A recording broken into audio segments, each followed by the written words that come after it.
Now, the rest of the story. Well, I have to put my hood up so the bugs don't eat me alive. But Myrna, if you're still watching, I know you like to see the baby calves.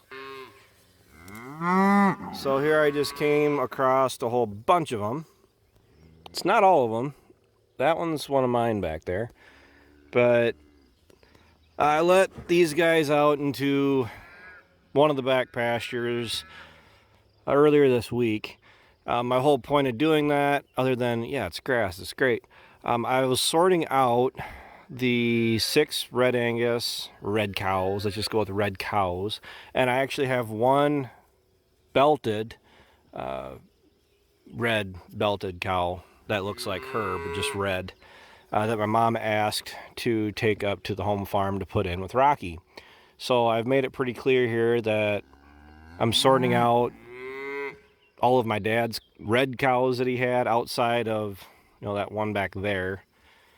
There's 2 of her in here, and they throw black calves, so they're gonna stay in here, which any red cow, blah blah blah. But she actually throws some really nice calves, so she's gonna stay down here, and all of the red cows in dad's herd are going up in with the red Angus up the home farm. I'm holding off putting the bull in with them for about 2 weeks. Oh, there's the other one right there. Normally I put them in June 1st. I'm going to hold off until at least June 15th to try to push the calving dates a little bit closer to warmer weather.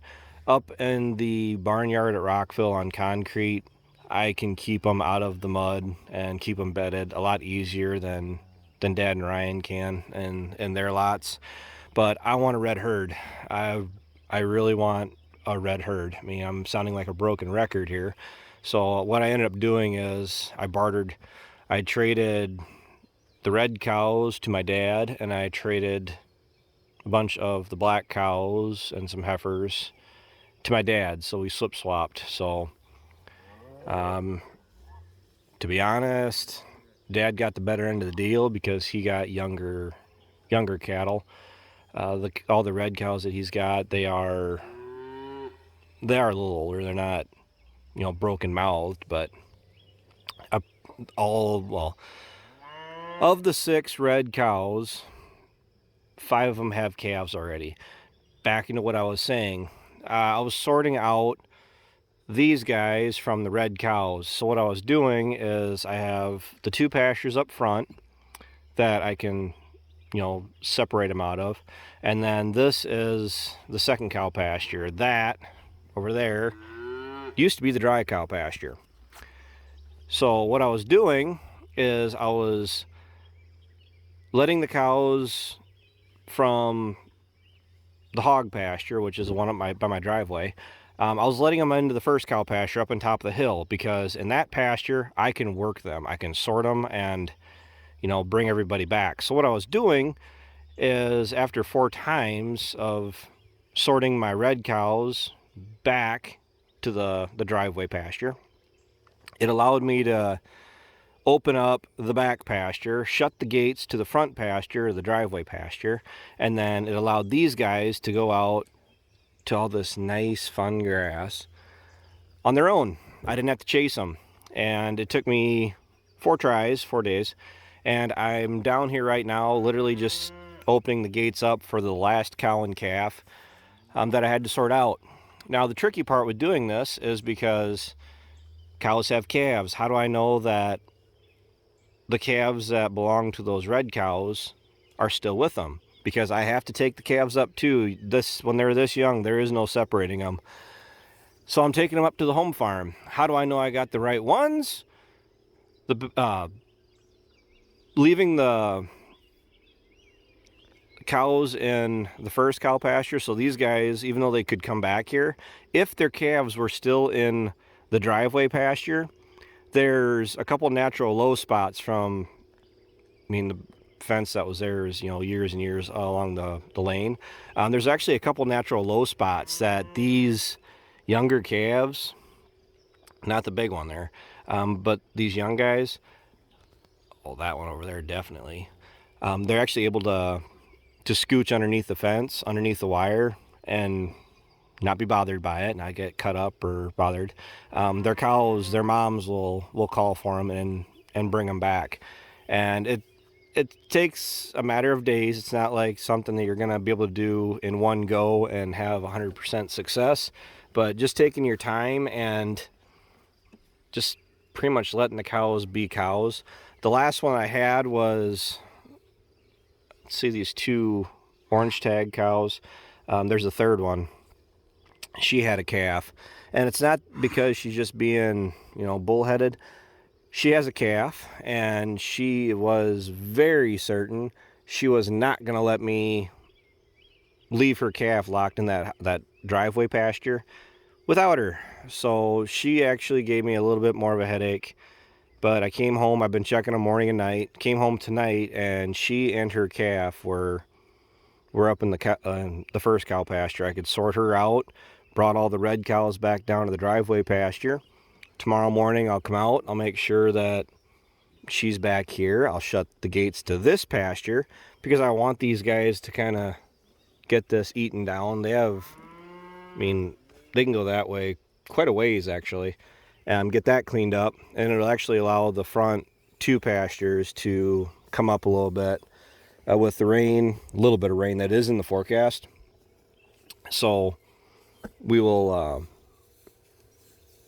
get those pastures built back up. So probably mid-July, I'll get them back out of here, and then I'll do kind of a rotational grazing a little bit.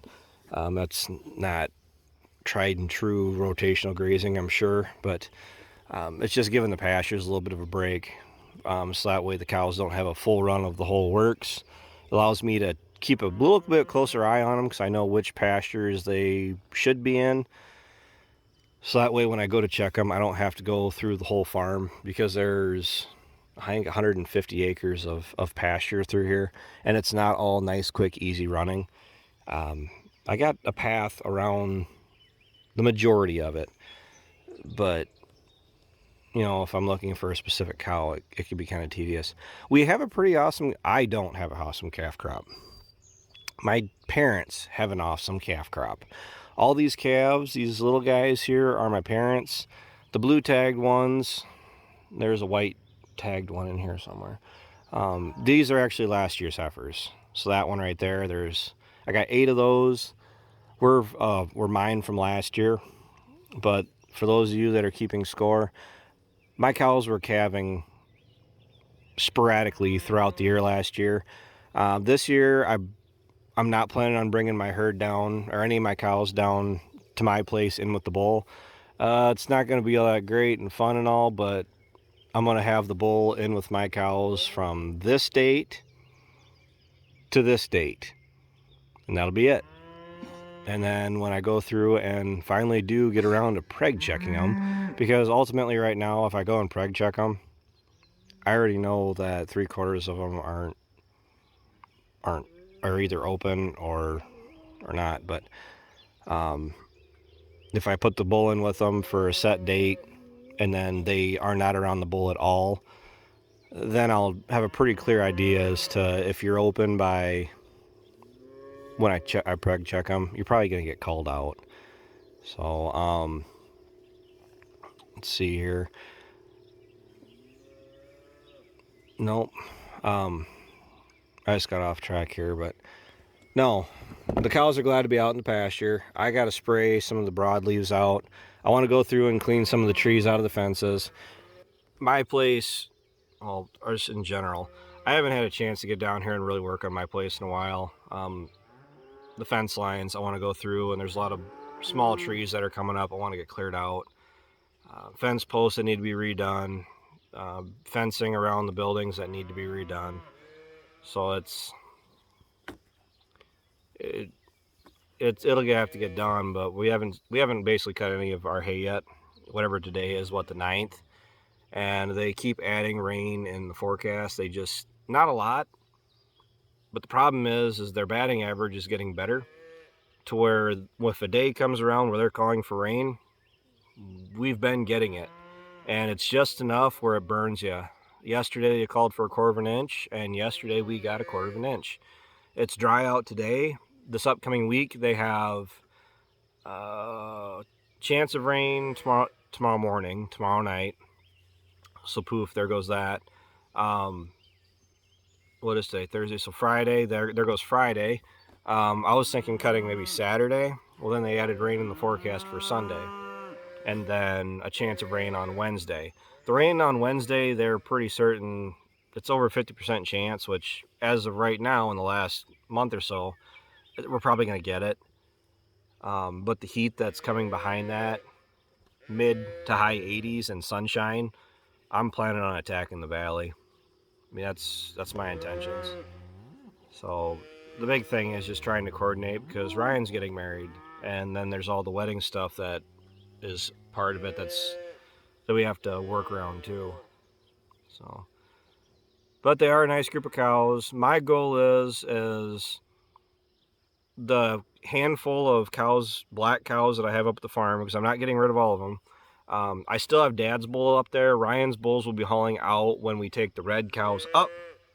All the red cows will be promptly put in with Rocky, the red Angus, and then I'll sort out my black cows, and I'll put them in with my dad's bull, that black Angus, which Rocky's my parents' bull too. But I'll put the black cows in with the black Angus and hope for the best. I mean, I'm trying to grow a herd, but it's been a low-key underlying feature with one of the things outside of picking up more crop ground that I'd like to improve on. The hay ground, as far as I'm concerned, I don't want any more hay. Even with the second baler, I don't want to deal with any more hay. The cow herd, getting the average age of the cows down is pretty important for my parents and myself. My cows are fairly old. But by not putting the cows in with the bull this fall, because last fall I put the cows in with the bull,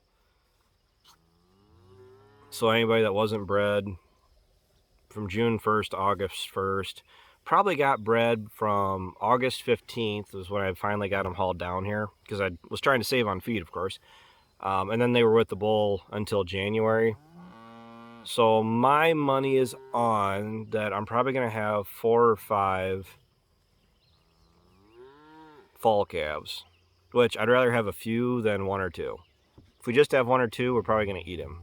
If it's a heifer, I won't care. We'll put her in rotation until she's synced up with everybody else.